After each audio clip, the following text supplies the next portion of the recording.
Alright, so this is just going to be a quick recap of all the stuff we've talked about in Animation Club up until this point. So this video is going to assume that you have gone through the previous video about how to get the software installed and the settings configured. So if we've done that already, then we can go ahead and open up Blender. And assuming you followed along with that other video, we should already have things set up so that we can use the extra buttons on a mouse that has more than 3 buttons. So I should be able to rotate using my middle mouse button, my scroll wheel. I should be able to zoom in and out using my rear thumb button, or button 4 as it's called on this mouse. And I should be able to pan my view back and forth using button 5, which is the front thumb button. So that allows me to navigate all around this scene using just my mouse. Other important shortcuts to know are if you have a full keyboard that has all of this stuff over here, then you can use this delete button to delete things. So I'll undo that and bring it back. So Control Z is undo. You can also hit the 0 key off to this side to change your view to whatever the camera is seeing, which is very useful because the camera is where we're going to actually render our animation from. Okay, so let me hit 0 again to get out of the camera. So up here we have our display options, so we can see just the edges of things. That's called wireframe shading. We can see just the shapes with no colors. This option will show us the textures of these objects. Since this doesn't have a texture yet, it's just showing up as white. But then this option will show us an actual rendered view. So you can see how before the light was just sort of arbitrary, but now the light is actually coming from this light source that we've got here. So to start with the basics of how we animate things in Blender, I'm going to drag this timeline up so that we can see it a little better. Now if we play through, nothing is changing right now because we don't have any changes set to happen in our animation. Let's go back to the beginning and select our cube, and I'm going to hit the letter I on my keyboard. So that gives me a menu for inserting a keyframe for this cube. So I'm going to go ahead and insert a keyframe for location, rotation, and scale. So see how now there's a little yellow diamond here, and all of these have turned yellow? That means that we've recorded that at that time, at frame 1, the cube is right here. Now I'm going to hit this little record button, and that's going to turn on auto keyframing. And what that does is when I move to another part of the timeline and move my cube around, it automatically generates a keyframe wherever I put the cube at the end. So then, if I come back over here, you can see how it's bringing the cube from that keyframe to that one over the course of this particular amount of time. That's the basic principle of how we animate objects, is we give them keyframes and then let the computer figure out what's happening in between. And if we need more control, we can get more keyframes in between.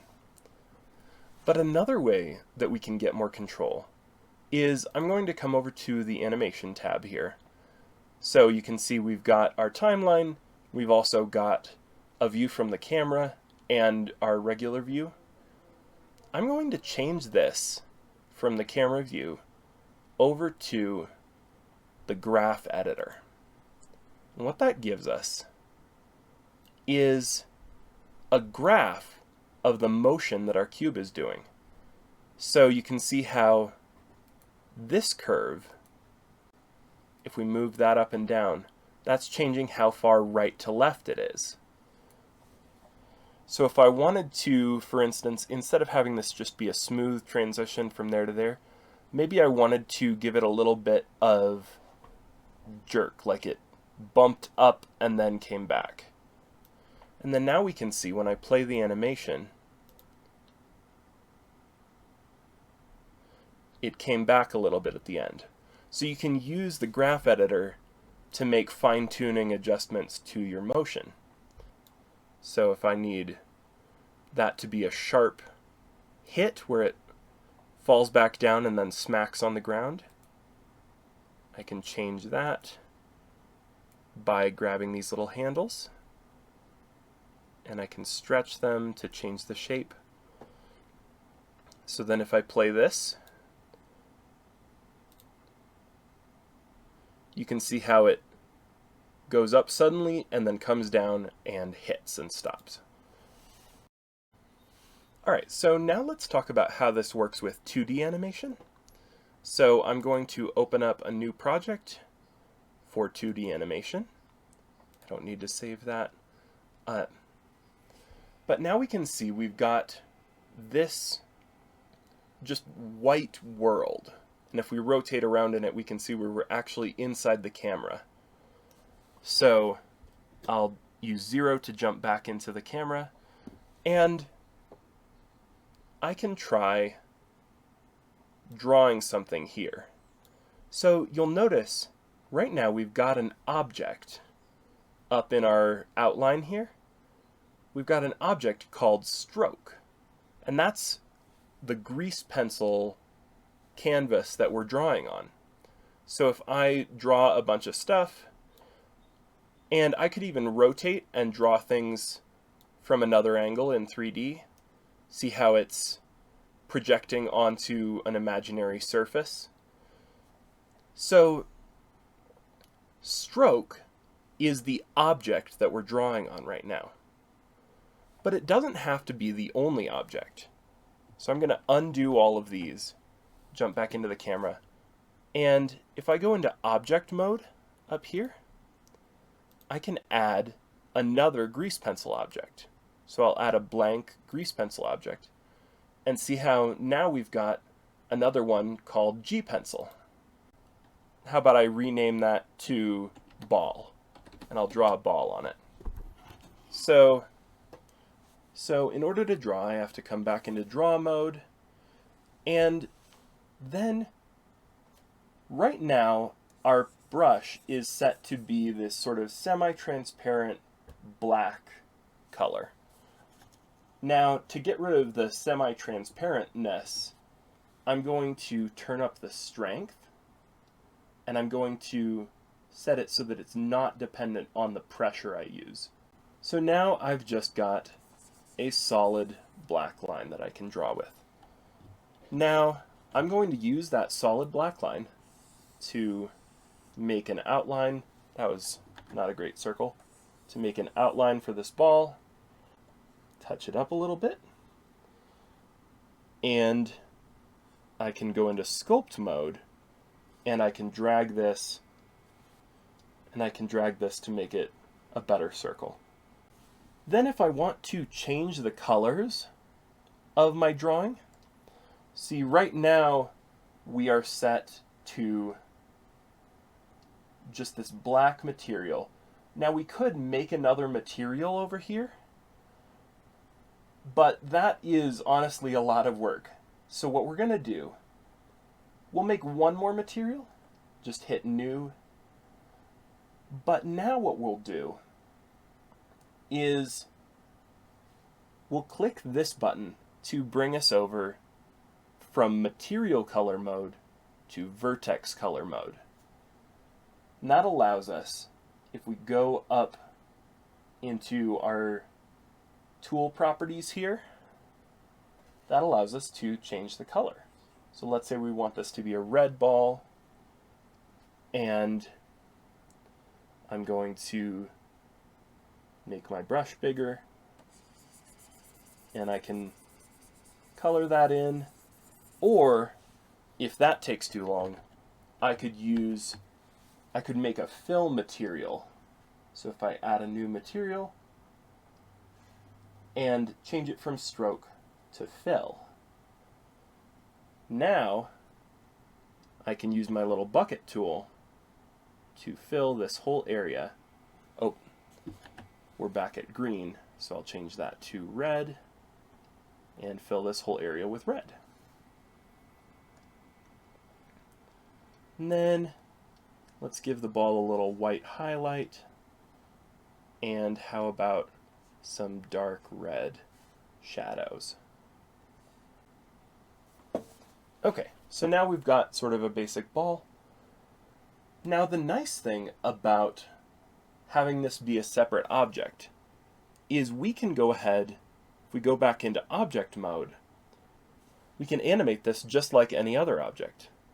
So I'm going to change this from the grease pencil timeline back over to the regular timeline. I'll press I to give it a keyframe, press record to record keyframes, and then I can move this around and it'll respect those keyframes just like an object in 3D space. Because fundamentally, that's what this is. We've made a two-dimensional object in three-dimensional space. But what if we want to have changes that happen beyond just moving an object around? Let's say we want to actually change what this looks like over time.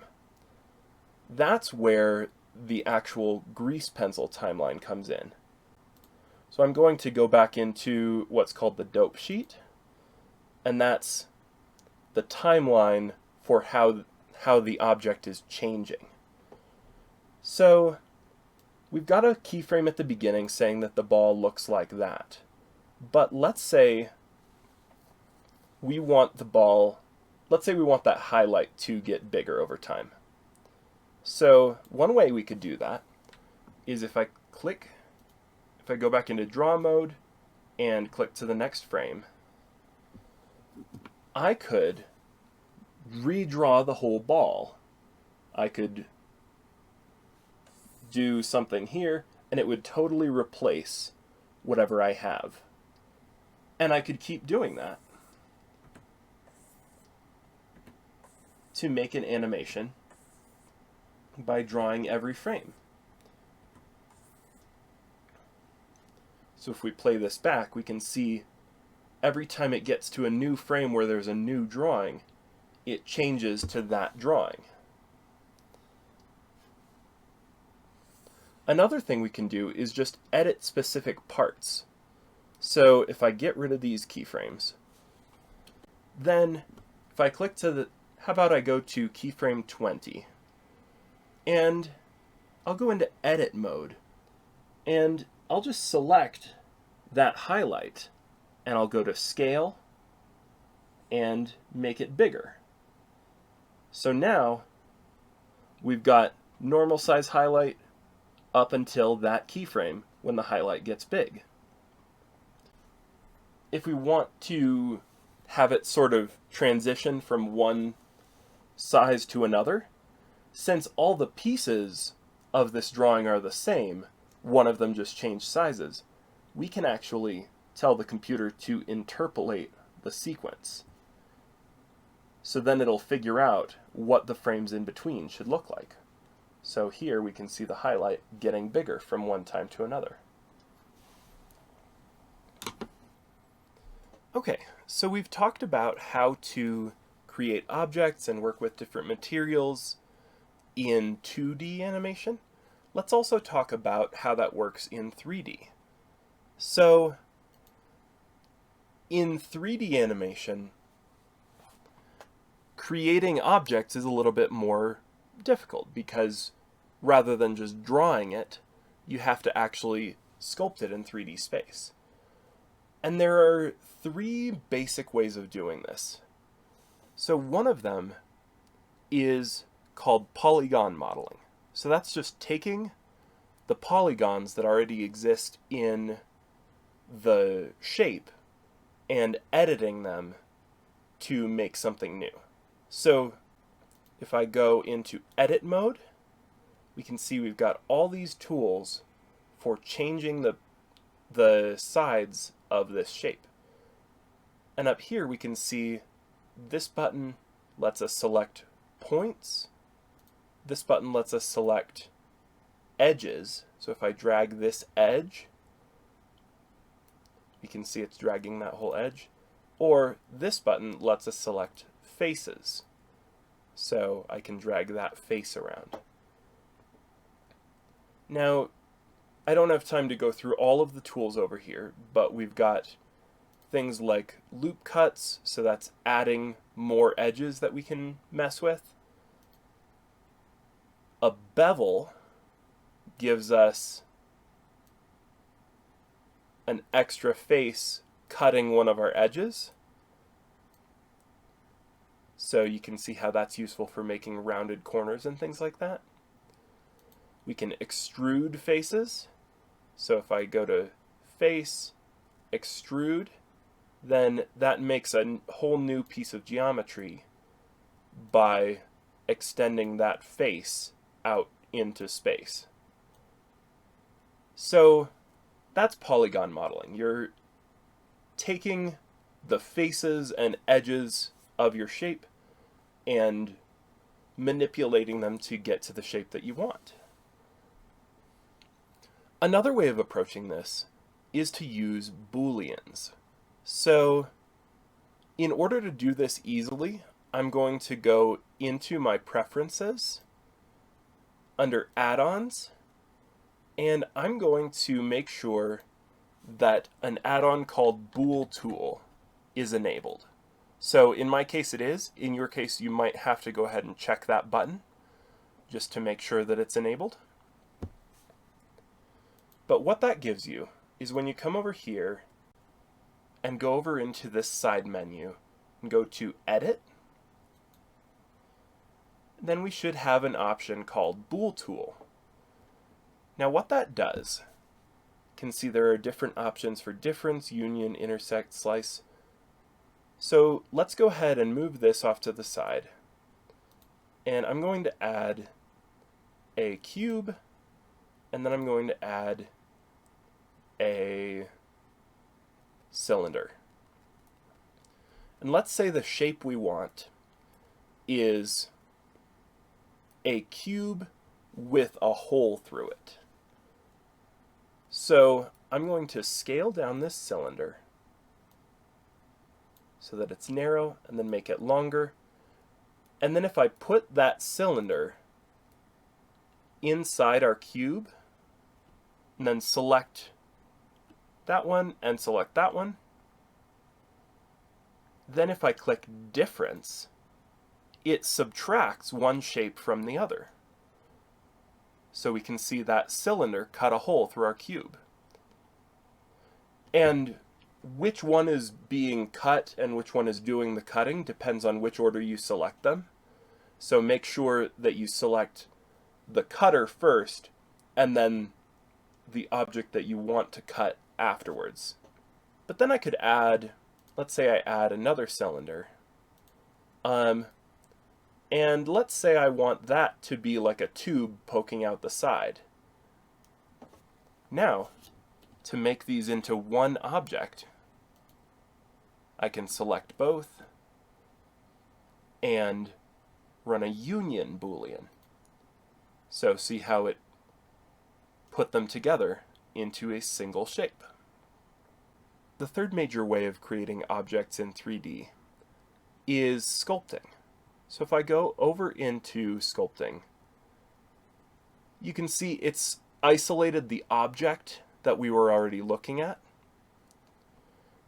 And what sculpting allows you to do is you can use these tools to reshape an object. How about if I go back into object mode and let's add a sphere to work with. And I'll change my view to frame that object. And if I go back into sculpt mode, you can see how the tool we've got up right now is building onto the shape. If I rub these edges, they get higher, they get further from the center. The real power of this tool is in this setting called dynamic topology. So if I click that and click OK, I'm going to turn this down to 4 pixels.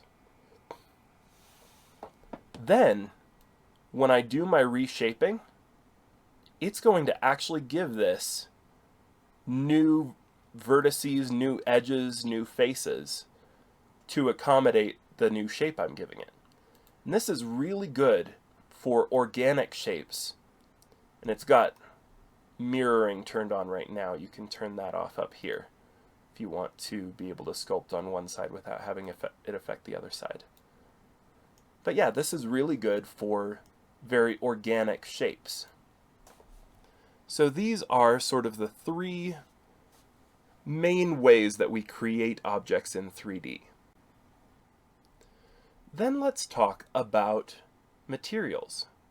So if we go over to where we saw our materials before, it's this little ball with sort of a checkerboard pattern on it. Right now, we've got this crazy bug tree thing selected. Let's go ahead and give it a material. And you can see right away we've got all kinds of options for things we can do to that material. So I can make it blue. Now, right now we've got it set to just show the shape. So if I want to see the material, I could change to the material view or rendered view. So I'll change to rendered view. Now we can see that material is now blue. We could play with how metallic it is, or how strong the highlights are. But there's even more we can do if we go over into the shading tab. So now we can see, I'm going to frame the selected object in our view. Over here, we can see that we've got all the same options, but we've also got connectors where we can put other nodes. These boxes with information are called nodes. So let's say instead of having it be just a blue color, let's say we wanted to have it be an image. So I could add a texture, and we've got a variety of different textures here. So if we wanted to do just random noise, see how that just gave us just random subtle colors all over our shape. But let's go ahead and do an image texture. So I can do that.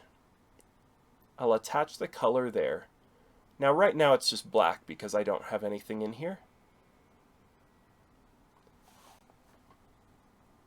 So we've got 2 options here. We can create a new image texture, or we can open an image texture.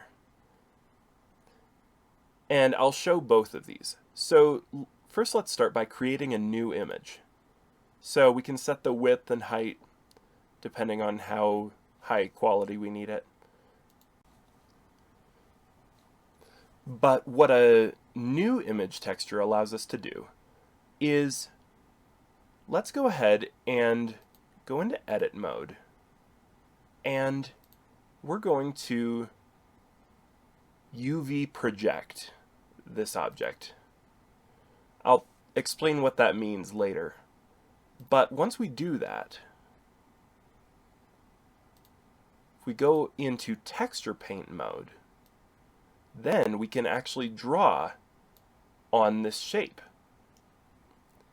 And we're actively creating a new texture for it by drawing. And we can see down here exactly what we're doing. We're drawing on all of these bits of geometry that it's laid out flat for us. So that's very useful for hand-drawn textures and things like that. We could also, instead of having our own image, we could also open an image texture. And let's pull in this picture, which is a gravel texture. Now we can see that that image is being tiled all over our shape. And if we wanted more control, we could add a mapping node. So we'll take the texture coordinates. Now it doesn't really matter what input you use here. I like to use generated.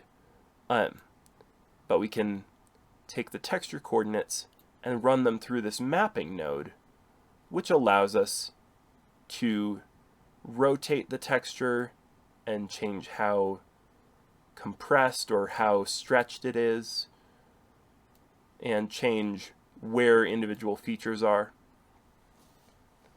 So that can be very useful. Now the last thing that we talked about is rigs, which are basically setups that allow you to control the motion of an object or a character. So we can see how we can make a rig for an object in 3D space or in 2D. So we've got a rig for our smiley face here and a rig for this car. And how rigs work, we haven't talked about how to set them up yet. That'll probably have to wait till next semester. But to use a rig, we can go into pose mode. And now if we right-click select any of these controllers for this car, and if we drag it, see how that is affecting the motion of the car by dragging that controller? And each of these affects a different aspect of the car's motion. And you can see how when we move the car forward, the wheels are rigged so that they will actually spin as if it's rolling. And if we come over to our 2D rig here, so we select our controllers and then go into pose mode, we can see how these controllers can affect different aspects of the motion of this face.